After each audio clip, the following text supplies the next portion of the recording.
केरल के तट पर सिंगापुर के जहाज में जोरदार धमाके के बाद लगी आग। नौसेना और तटरक्षक बलों ने शुरू किया रेस्क्यू ऑपरेशन। इंडियन नेवी के अनुसार 270 मीटर लंबा था सिंगापुर का मालवाहक जहाज। राजधानी दिल्ली में अवैध रूप से रह रहे 66 बांग्लादेशी नागरिकों को दिल्ली पुलिस ने पकड़ा। सरकार ने अवैध रूप से रहने वाले बांग्लादेशी नागरिकों को अपने देश जाने की चेतावनी पहले से ही दे रखी है।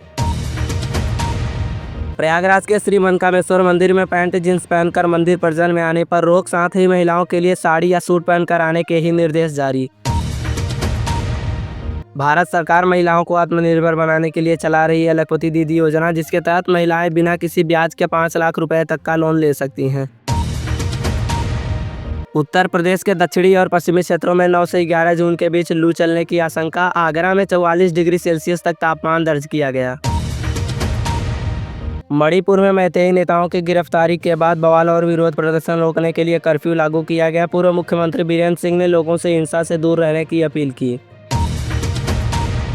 राजा रघुवंशी मर्डर केस में 3 हमलावरों को गिरफ्तार किया गया। सोनम ने सरेंडर किया। सोनम को गाजीपुर से मेघालय ले जाएगी पुलिस। भीषण गर्मी के बीच दिल्ली का पारा हाई। राजधानी में तापमान 45 डिग्री सेल्सियस के पार। कुछ इलाकों में लू ने भी परेशानी बढ़ाई।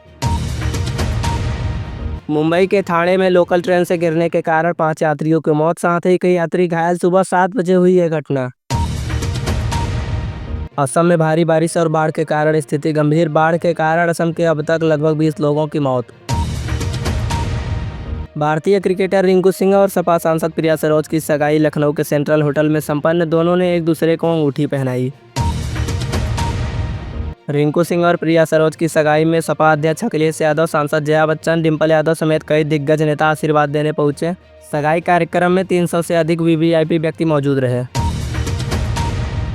राहुल गांधी के चुनाव धांधली के आरोपों पर चुनाव आयोग का बयान। चुनाव आयोग ने कहा, विपक्ष के नेता सीधे पत्र भेजकर सवाल पूछें तभी देंगे जवाब। वृंदावन के संत प्रेमानंद महाराज की रात्रि में होने वाली पदयात्रा कुछ दिनों के लिए बंद की गई। भारी भीड़ उमड़ने के कारण लिया गया फैसला। मणिपुर में मैतेई समुदाय के नेता की गिरफ्तारी के बाद मणिपुर के 5 जिलों में इंटरनेट सेवाएं बंद की गई। किसी भी प्रकार की हिंसा को रोकने के लिए इंटरनेट सेवाएं निलंबित की गई। राजधानी दिल्ली समेत यूपी, बिहार, पंजाब जैसे राज्यों में गर्मी बढ़ने की संभावना। अगले 4-5 दिनों तक तापमान में वृद्धि देखने को मिल सकती है। देश में कोरोना के कुल सक्रिय मामलों की संख्या 6133 हुई। अब तक 65 लोगों की मौत, साथ ही 6237 लोगों की कोरोना से रिकवरी की गई।